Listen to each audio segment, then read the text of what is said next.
And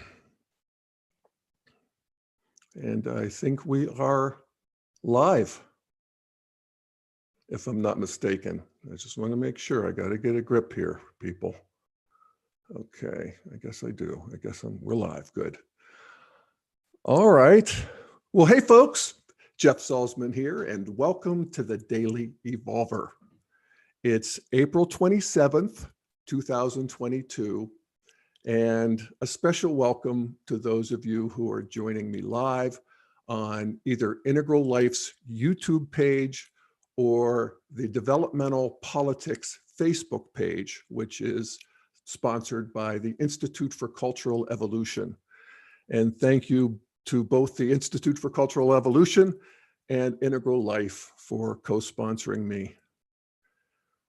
All right, well, today, I have one of my favorite and most popular guests back. I only did one episode with him about 3.5 years ago, but it was very popular. I still get people commenting on it. And my guest is Kim Barta. And Kim is, I guess the best term I would use to describe Kim is that he is a developmental psychotherapist. And he's been working with people on the structures of particularly the higher stages of development for over 30 years. He is a partner with his sister, Terry O'Fallon, which many of you know. She's a well-known developmentalist in the integral evolutionary world. And she has, and Kim has been part of this, done a lot of research on the higher stages. And I have been taken by it. I hosted them, I don't know how many years ago, back in maybe 8 or 9 years ago, at the Boulder Integral Center, where they did a workshop on their teachings. And I found it to be just really helpful, really unique and accessible in that they would walk you through the various stages of development and just to have their way of looking at it from the inside and the outside and sort of feeling the energies and embodying it. And I just think they do terrific work. So I had a conversation with Kim yesterday, which I'll share here in a minute. And we talked about these higher stages. We talked about a program he's doing coming up called Shadows and Light, where he will be, leading, I think that it's 16 people is the max, through a year-long journey of just knowing themselves in terms of these developmental levels that come online and are included and transcended, and particularly for those people who are interested in, the postmodern stages. I talk a lot about the struggles between postmodernity and modernity and traditionalism and the culture wars and so forth. But I also love looking at what's next. What's the postmodern? What's the integral stages? What do they look like? What do they feel like? How do we, more intentionally bring them online? So that's what I did with Kim yesterday. And I'm going to share it here in a minute. I just want to make sure there's nothing else I wanted to say.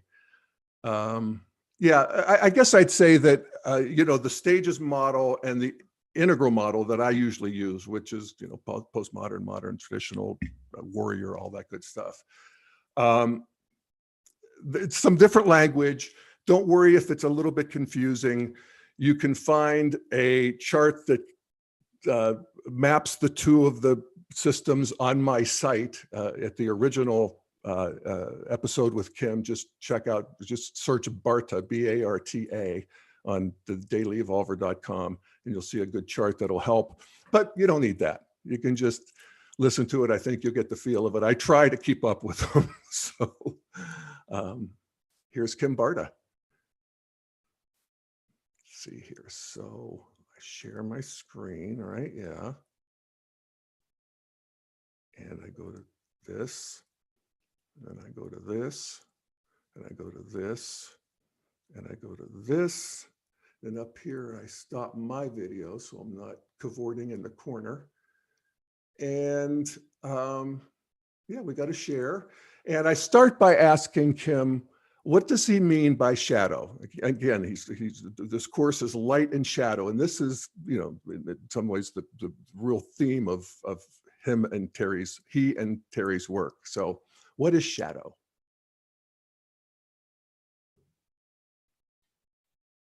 How would you define shadow, Kim, just to keep us all on the same page here? Yeah, that's a really good question, because I think the term shadow has really morphed and evolved over the last 100 or so years since Jung coined the term. If you go back to Jung directly, he says shadow is the unconscious that Freud talked about. It's the same thing.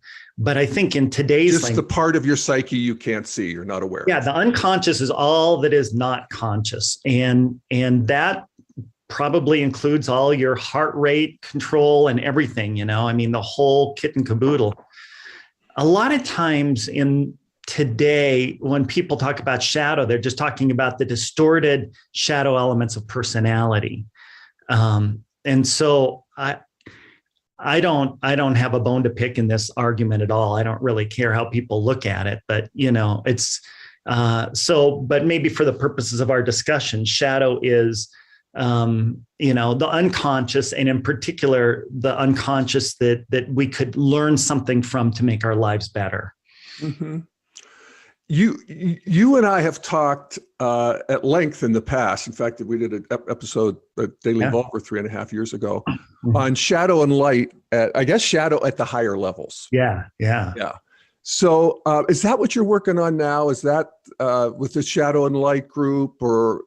Well, what's the latest you're thinking on that? Yeah, this latest thing is really exciting, because what I did last year was I ran a shadow group. What we did was I did a lot of shadow training, and then we did a year-long deep dive into doing our shadow work in a collective. And it was immensely successful. People just raved about it. Independently, I also was doing states and stages work. I did a group on meditations at every developmental level, all the way from 1.0 to 6.5. And that went really well. And some people took it at the same time, and they said it was just unbelievable to take them both at the same time. Yeah. But so what we're doing is we're putting together a full year transformational journey that deals with waking up, growing up, cleaning up, and showing up. Mm-hmm. The whole thing. So we got the waking up with the meditations. We have the growing up with meditations at each developmental level and how you link them, right? Wow. And then we have the shadow, which we're going to work on shadow at every developmental level, and shadow in our lives. And then the showing up is the community aspect of this, where we're all doing this in a community, really doing deep dives into both the shadow and the light version of consciousness. And wow. It just proves I think it's going to be a fantastic course. Yeah. So this would all be on Zoom? Give me the sort of physical, the way it would actually work. Yeah, it's on Zoom, so people can do it from around the world, and so this will be good. We'll get intercultural dynamics going on, all kinds of beautiful aspects. Last time we had people from around the world too, on both the shadow and the light. Not together because they weren't raised at the same time, but we did have people that took them at the same time. But this time they'll be done it'll all be integrated into a beautiful integrated dynamic course. So what happens is there's coursework. I have manuals. I have hundreds of pages of manuals in shadow and stuff. People can download that, of course. And download that. And there's workbooks, so they can take the material and apply it to themselves, and they do their individual work. Mm-hmm. And then we come into the collective, and we do large collective work. We do small collective work, like groups of 4, and we do dyad collective work. So we have the individual, the dyad, the quadrad, and like a group of 16, but we don't go bigger than that because we want to keep it really intimate and connected. So 16 will be the maximum for this course. 16 is the maximum, only 16 allowed. Yeah, cool. And for how long will it go? It'll go for a full year. A full year. And the commitment would be what you do, 1 or 2 a week, or what do you? Yeah. So what'll happen for the commitment is, each lesson will be presented, And then you'll do your individual work around it. Then you'll meet in a dyad, then you'll meet in a quadratic, and then you'll meet in the large group, and we'll work each lesson or each meditation or each developmental level or each shadow each month in those formats. So it's gonna be intensive. You should plan at a minimum probably 3 or 4 hours a week. Yeah. So it's serious. This is a serious transformational course. This is a serious transformational course. Yeah. Wow. Yeah. So Kim, so you're talking about, integrating meditation, the waking up, the showing up. So give me just an example of like what that would look like, and particularly at the stages where most of the people are going to be. Okay. So let's just say most people are going to be in fourth person perspective, between fourth person perspective and fifth person perspective, I'm guessing. There might be. So this is going to be entry integral. Yeah. Yeah. Pretty much. Yeah, got it. Yeah. Great. Yeah, I think you're right. So we're targeting that. And so what we'll do, let's just say we're on 1.5, which is our individual ego active driver. That would be impulsive, or I'm not sure what the colors are. It's like the first person perspective, right? A child thing. So we'll be going through what is a waking up experience at 1.5 in the toddler age. We'll start with the 1.0, like the infant. We'll go, what's a waking up experience as an infant? What's the waking up experience as a toddler, all the way up through? Okay, well, let me stop you. What's the waking up experience of a toddler that you would do over Zoom with other people? Okay, so for an example, a waking up experience for toddlers is what they're learning to do is be agentive in the world. So what we're looking at is the active driver, and what we're looking at is having meditative experiences around autonomy, initiative, follow through, completion, and celebration, and fulfilling that entire span out. Now, when we look at the shadow, we go, are we having a shadow on the autonomy? Autonomy is my ability to identify my own passion. Do I really identify my own passion? Which is what a toddler does. Which is what a toddler does. They'll stand naked on a table and dance, right? It's the greatest thing in the world. No inhibitions. Right. But if you are chastised for acting on your autonomy, right, then you shut down your autonomy. Now we have a shadow pattern on the autonomy driver. Now they might still have initiative, follow through, completion, and celebration, but they can't act on their own passion. They only act on somebody else's passion. Somebody says, I want you to do this, and they're on it, right? But they don't have their own autonomy. They never dive into their own passion with it. Wow. Right? So we're getting really nuanced about the waking up and the shadow dynamics. Yeah.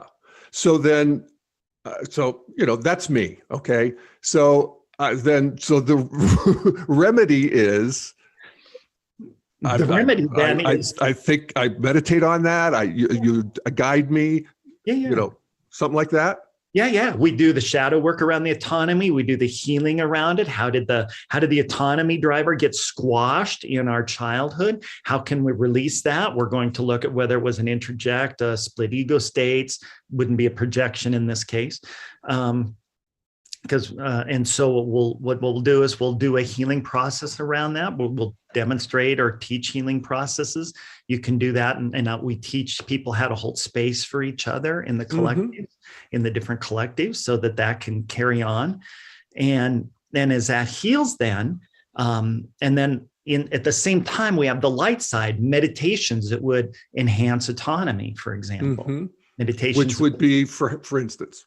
Yeah. So like a meditation to enhance autonomy would be to just breathe for a while and become very aware of your own body, and just notice very subtle impulses that you get excited about, something that you would just get excited about for yourself. Really? Yeah. How fabulous. I see you smiling when I said that. You started twinkling. Yeah. Just little passions arising. And then what we want to do is just nurture them, hold them with love, because they were squashed before. We don't want them to get squashed. We want them to be held with love. So we get the unconditional loving witness, and we hold these little passions, that don't even quite have an impulse yet to act. That's initiative. So we just hold the little passions, the little excitements. Yeah. And then as they grow, they start having an initiative. They have an impulse to initiate. And then we get to see whether the initiative driver is collapsed too, because some people have a collapsed initiative driver. It's like they can have my own autonomy, but it's got to be in secret. I'll never share it with anybody. Right? That's me too. Yeah, it's all of us a little bit, right? It is. Yeah. So then what we want to do is nurture this initiative so that people can have a free, exciting, lively, flowing experience with initiative. Like you would see with a healthy child who would be naked, standing on the table, dancing and singing, completely uninhibited, completely alive and vivacious. Yeah. And this is just the 1.5, right? Just 1.5. Well, we're working our way all the way up to what, 7.0 or something? Well, we'll probably, we'll see how far people go. Yes, on the shadow and light, on the meditation, shadow and light, we're going to work up to through 6.5. Okay. So it's like okay, 100% of the population. So fair enough. Most people won't even get those meditations, but they will get something out of it, because the people that I did before, even though they weren't at those developmental levels, the meditations still were vivacious and alive for people. Well, and I think they cut the first grooves, right? Yeah, they cut the first grooves. Yeah, why not? Aspiration is, we're good on aspiration here. Right. So what you're doing is in a way, a rebuilding from the ground up, a tune up from the ground up. Yeah. We're looking at every, stage and the different dimensions of every stage, and just sort of, lighten them up. Right. That's right. Yeah. Right. That's fantastic. You got it. So give us another couple stops. So that was great, that one on 1.5. So what other? That was just a little piece of 1.5, right? Okay, great. Yeah. Okay, so let's pop to 4.0. Yeah. Okay, so at 4.0, we're wanting to move into our deep, authentic self. Mm-hmm. And what we're doing is we've moved. Okay, so 4.0 is going to be the pluralist. Green. This is going to be our green postmodern stage, which a lot of us, and our girls, growing out of that. Yeah, we're in postmodern people. Yeah. So 4.0 is a lovely stage where I think people will be wonderfully welcomed in, and you'll love it, because this is about really diving into your deep, authentic self. And what we have in third person perspective is we can imagine the future. And as we imagine the future, we sometimes get confused between our imagination and the reality.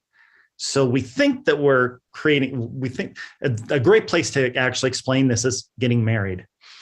We don't marry the person we think we marry. Usually we marry the image that we imagine that person to be. And then we live with them for 4 or 5 years and we go, oh my gosh, this is not who I thought you were. Why did you change? Well, no, you didn't change. I married my illusion of who you were.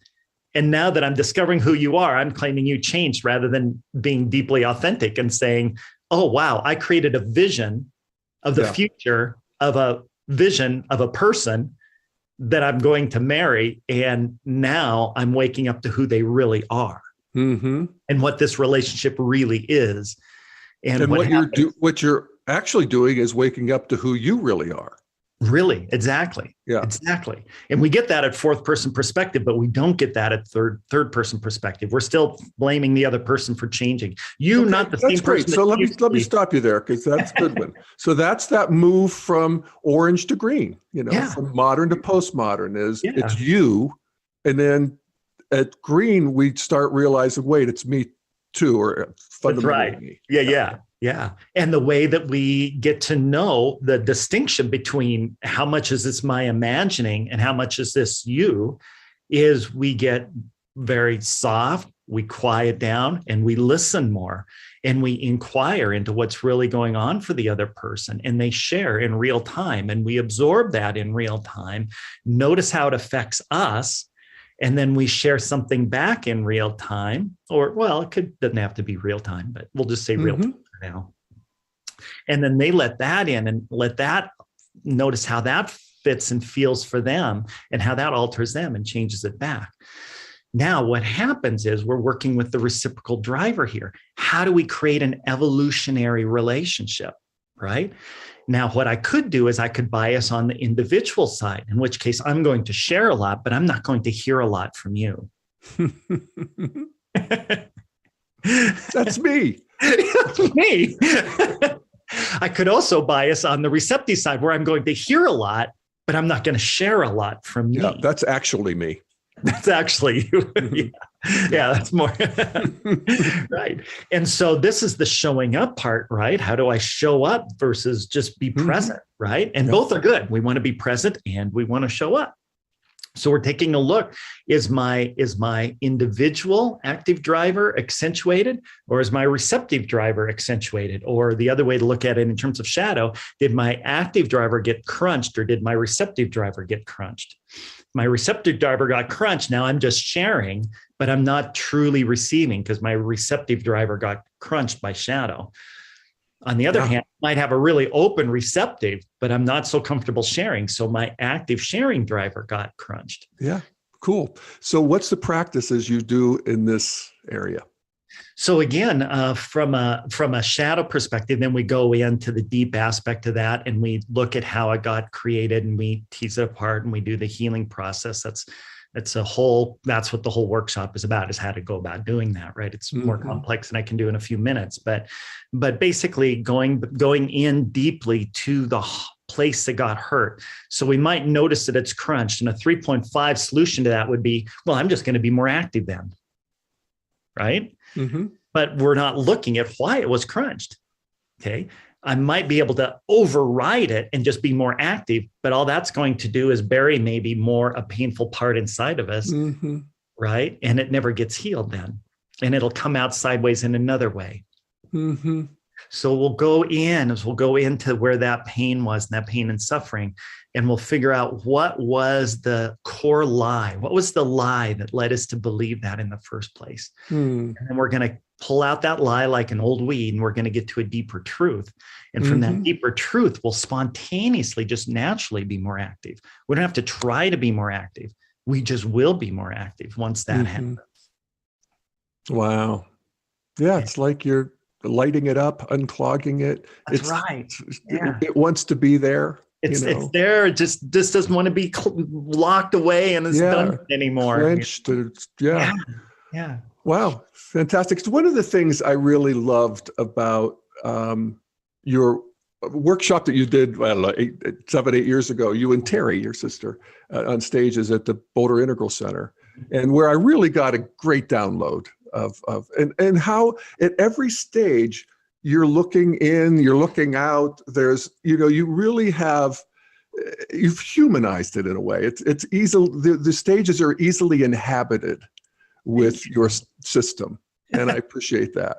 Yeah, thank you very much, Jeff. Yeah, that feels all right. good. So that would help us work our way through that. So let's look at these higher, more rarefied stages, Kim.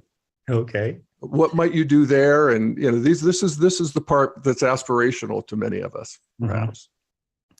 So as we move into, pick a stage. Which one do you want? Well, let's see here. We've got, we just did 4.0, right?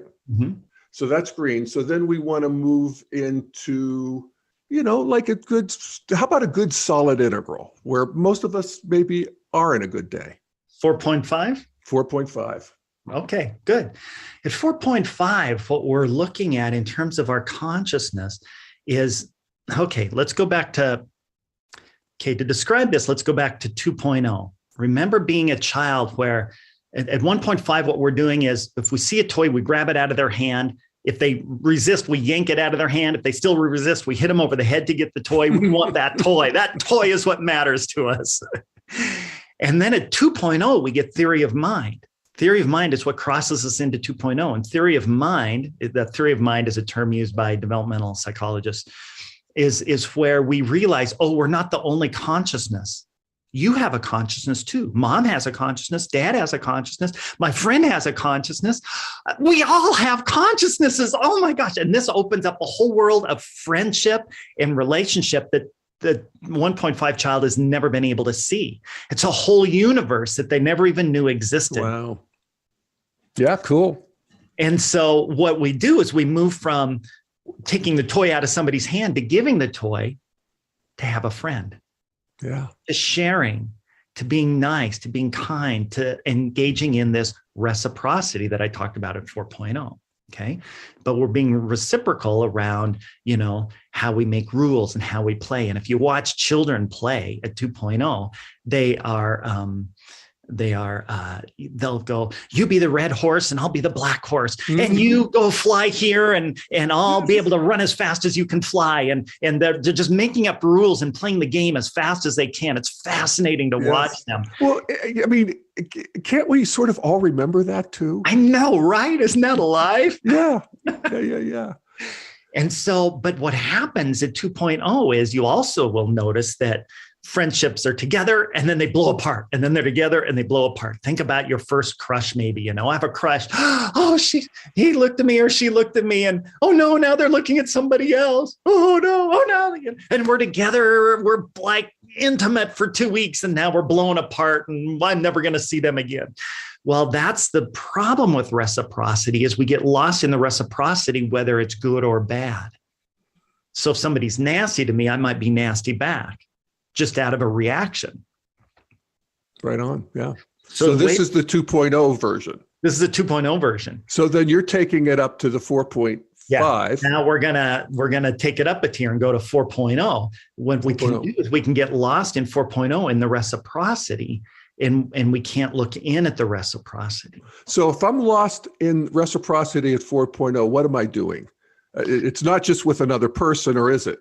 It's the world at large, or it could be with the world at large. It could be with another person. But remember what one of the major complaints that people have about 4.0 is, and this is green again. This is green, endless processing, right? Mm-hmm. Endless processing. Yes, endless processing. Okay. Yeah, that makes sense. That fits. I'm just stuck in the reciprocity. Oh, we're processing. Oh, we're processing. Oh, we're processing. Let's 10 hours later. Oh, we're processing. Yeah, let's get everybody. Let's include more people, and we're still processing. And nobody's paying attention to where this processing is going.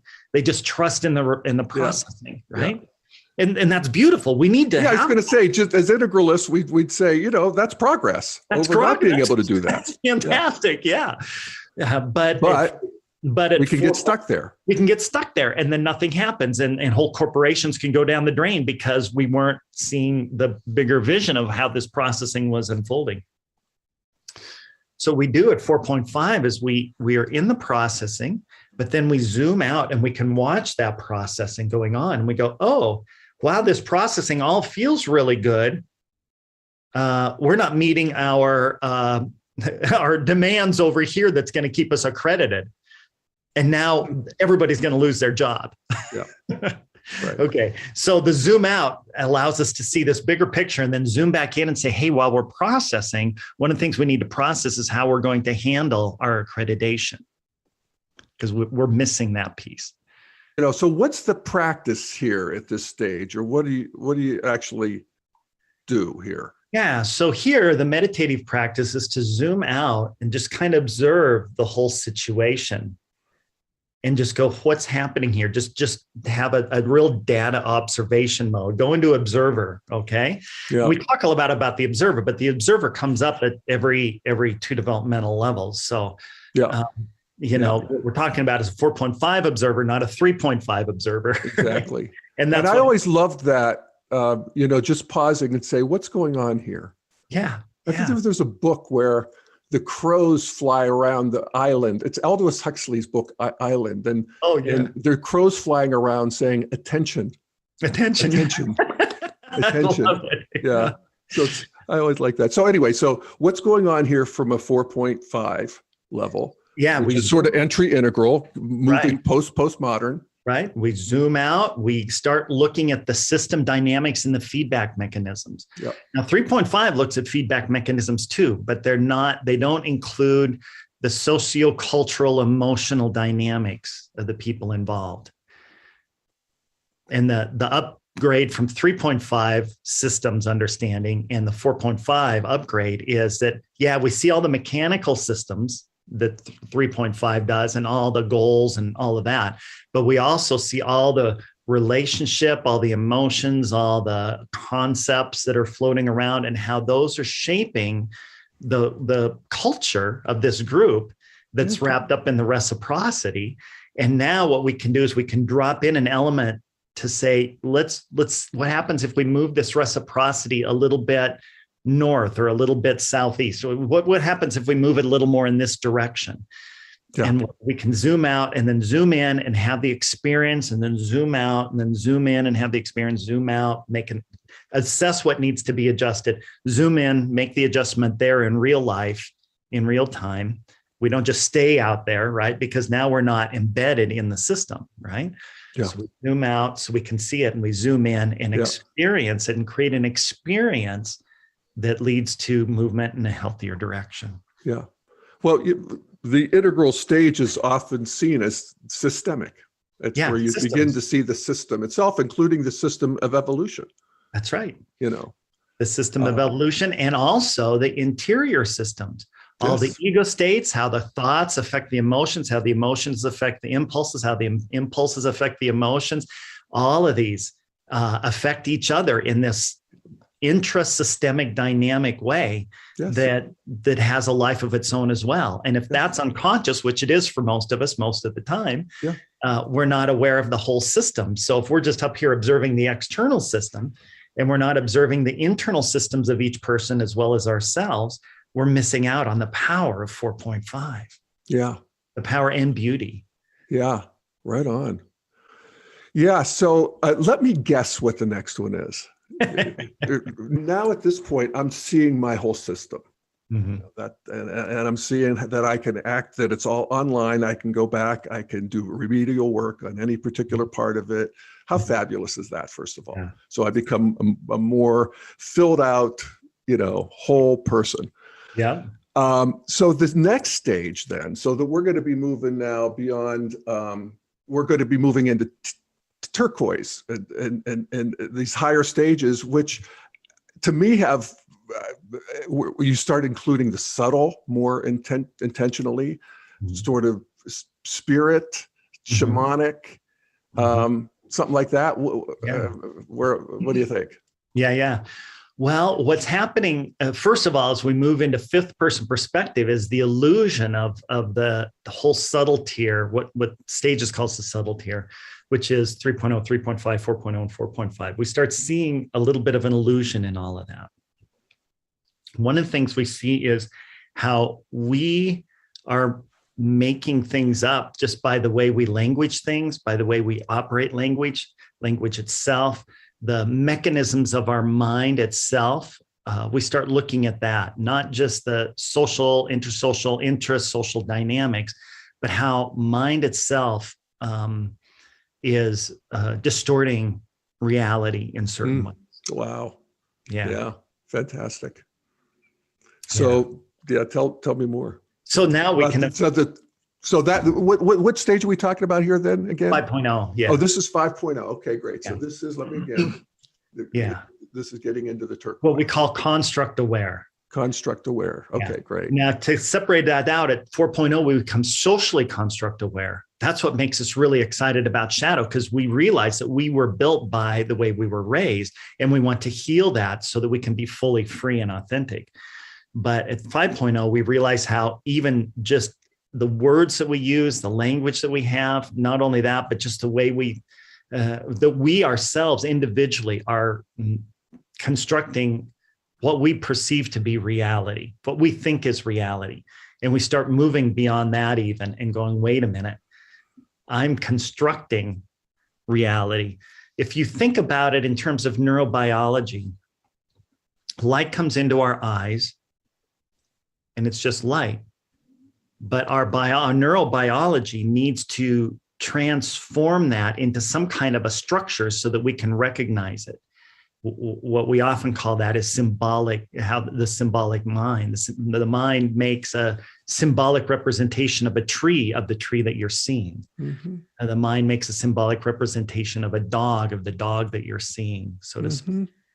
And so what we're seeing is how the mind is starting to manufacture the template that's not absolutely matching the reality in front of us. Yeah. Well, you talk about, you realize that you're constructing reality. And And then at some point, and this, I think I'm here, at least at I get tired of constructing reality. I'm bored with constructing reality. Right. Yeah. So what's next? Yeah. What's next? Well, then we, well, we can get stuck here. One common shadow thing. Well, I think we talked about this on our last interview, is that what we can get stuck there is, well, everything's a construct. So don't believe anything. Don't do anything, because everything's a construct. I get stuck in these construct. Everything's a construct, but saying everything's a construct is a construct. But saying everything's a construct is a construct is a construct. I know. And they get spinning and spinning. I'm there with you, brother. Yeah, like a tire in the mud. Yeah. And so what we do at 5.5 is we start saying, look, it's all constructs. That's a given. We're going to give that. Okay. But what's the most delightful, wonderful, joyful construct I can create that'll make things beautiful for everything and everybody? Oh, yeah. Huh? Yeah. Now that's the healthy version of 5.5. We don't all go there. Sometimes we just go, I'm just going to manufacture some construct and I'm going to, But if we really take time to just go, what's the most beautiful construct? Because the constructs that we create become manifested in life, and then they become experienced by people. All right. So here's where my mind goes with that. So you're having a dinner party. You're with friends.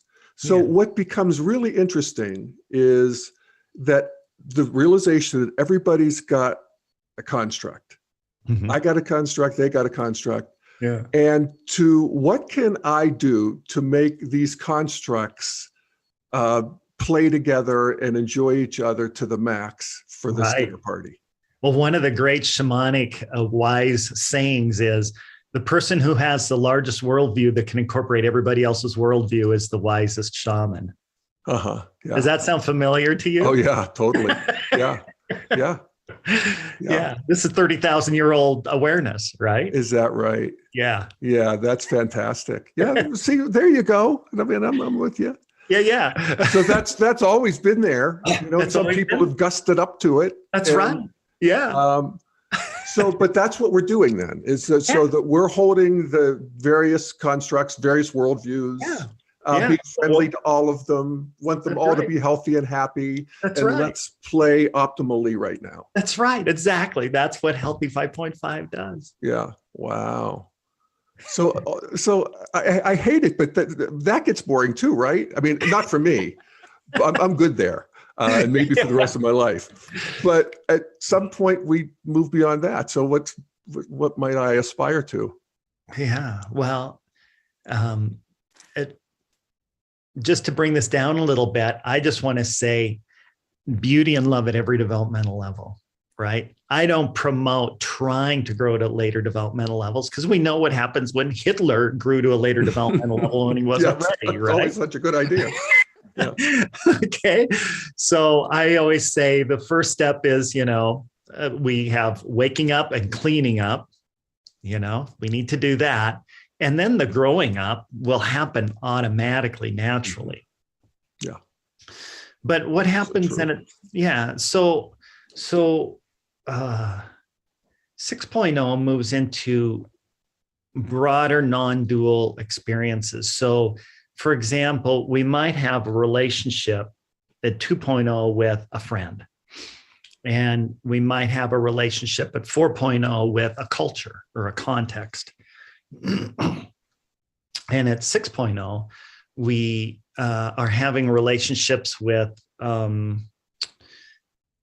this gets really hard, because after 5.0, of course, we know the linguistic mind starts becoming less important, right? We start seeing the illusion of the linguistic mind. So when I say these things, it probably, will be interpreted on multiple different developmental levels. But we're seeing the relationship between, say, emptiness and fullness itself. What is the relationship of pure emptiness and pure fullness? Not emptiness of or fullness of, but emptiness and fullness itself. What's that relationship? What's the reciprocity going on there? What's the experience? And how do they become non-dualized as an experience, right? How do we become one? Because we become one with our friend, right? And then we become one with a a context, or like we're really embedded in our context with our friend group at 4.0, and the beliefs that we all have and the values that we're the all of that, we become one with So that. true. And at 6.0, when we're talking about that kind of non-dual experience, it's like, how about I become non-dual with emptiness and fullness simultaneously? Wow. So that's some awareness of the, I don't know, the spark, the creativity of the cosmos. Yeah. That is online, and we can actually see that flashing, vibrating into form or something. Right. Yeah, it's Words fascinating. fail, but Yeah. I mean, this is what we're talking about, right? Right. Yeah. Yeah. And out of the void, all potential arises. Yes. Right. And Yeah. it's Wow. beautiful to watch that, like you said, sparkling and lightning Yeah. in consciousness itself. Yeah. Yeah. So you'll be working with people at this stage too, right? Did you say you do consciously go to this stage? Yeah. 6.5, and then there's another. Did we say 7.0 or? We won't go to 7.0. No. Okay. All right. I mean, I think maybe we don't have enough research to say what we're doing. Okay. Forget the research. What do we think goes on there, just for the record? Well, I think that's the better story for Terry to tell. But I think I can only imagine what she would say. But she's in the middle of researching some of Dan Brown's latest consciousness stuff, and combining it with Wilbur and Aurobindo. And bless her heart. I know. We're talking Terry O'Fallon. That's right. Who is Terry O'Fallon. Yeah. Great figure in the integral scene. Yeah. She's got a great course going called The Mind's Eye that she's going to open up again soon too. And she goes through excellent developmental stages with that. So what would Terry say? I do not want to put words in Terry's mouth. You really want to hear something. So I'll say something, but I'm going to say it with a lot of, all good grain of salt, right? Yep. But I'm going to say that it's going to be something like an awareness where all consciousness is held in a unified space, free of boundaries, but not in a way where the boundaries disappear, but that doesn't mean the information is lost. Because a lot of times when people erase boundaries, they go into emptiness. And I think what happens here is there's a continuum of consciousness from emptiness to fullness, and from divisions to non-divisions, in a way that the boundaries disappear, but all the information is still present and alive. And that makes it much more fluid and accessible. And so when new information comes in from the outside, it vibrates the entire consciousness, so the entire consciousness lights up and receives it at the same time. It doesn't have to come in through one part and then filter down and go through other parts to get. Wow. And it's interesting because when you hear about something, this is just some of the experiences that I'm talking about, but it's interesting because when you hear about things about like the Big Bang, there's the theory of it being a pea and it exploding, right? But then there was another experience that it's two universes that just hit each other, and then everything exploded into aliveness. And there's a little bit of truth to both of those, I think, in terms of this type of consciousness, that it's all there, and the bumping up lights everything immediately at the same time, that the Big Bang occurred everywhere simultaneously. And at the same time, it was a pea, two peas bumping into each other, that lit up simultaneously everywhere, but then also expanded into the evolutionary process that we have today. Wow. Yeah. I love that. I mean, information with no boundaries, all arising at the same, not coming in somewhere and go, just all there. It's like being lived. It's like being, expressing the whole thing, which is, I guess, what we're doing. Yeah. So is there a website? Is there somewhere to go, or when does it start? And Yeah, you can go to kimbarta.org, and I have a free shadow assessment. You can go there. There's a shadow assessment. You can take your shadow assessment, and it'll show you whether you got split ego states, interjects, or projections, and the percentage of which, Mhm. and it's a fun little thing. And then there's a free PDF download, and there's a Mhm. free video with it. And Mhm. then if you want, you can just take my entry level courses. They're like $59. And Mhm. then work your way through if you want, to decide if you want to go into these bigger things, or you can Mhm. dive in and save the money now but spend big. Yeah. you know, Well, do you have a start date? Or are you just sort of gathering it together as we're just over the launching next? now. So it's when we get 16 people, we will start. Okay, great. And as Fair enough. people come on, they will get literature and stuff to start working on their stuff. So they're not sitting in limbo just waiting. We'll Yeah. start providing access to literature, and like I have 2 full shadow books that are written that are the manuals. So one is Mhm. like they're both. I think they each that together they average like 110 pages a piece. So there's over 200 pages of Yeah. of shadow written material, and then work and then manuals to work on. So Yeah. you'll have something to get started on while the other members are joining up. Yeah. Well, wonderful. And as I said, I find your stuff and the work you've done with Terry to be uniquely accessible and powerful, and it helped me. I learned and grew a lot Yeah. in the time I've spent with you guys. So I really Yeah. appreciate you. Oh, and we appreciate you too so much, Jeff. You're just, first of all, you're just a spark of wonderful life. And, Well, and, thank uh, you. and we had fun having little debates and challenges and challenging each other's thoughts at times, and also just delighting in where we come together. And it's just been, I really appreciate you so much. Yeah, what a privilege. Yeah. All right. Well, thank you, Kim Barta. And anybody wants to check out Kim's work further in this Shadow and Light course, it's kimbarta.org. Org. All right, cool. Thanks, Kim. Thanks, everybody. Thank you, Jeff. Bye-bye. Bye.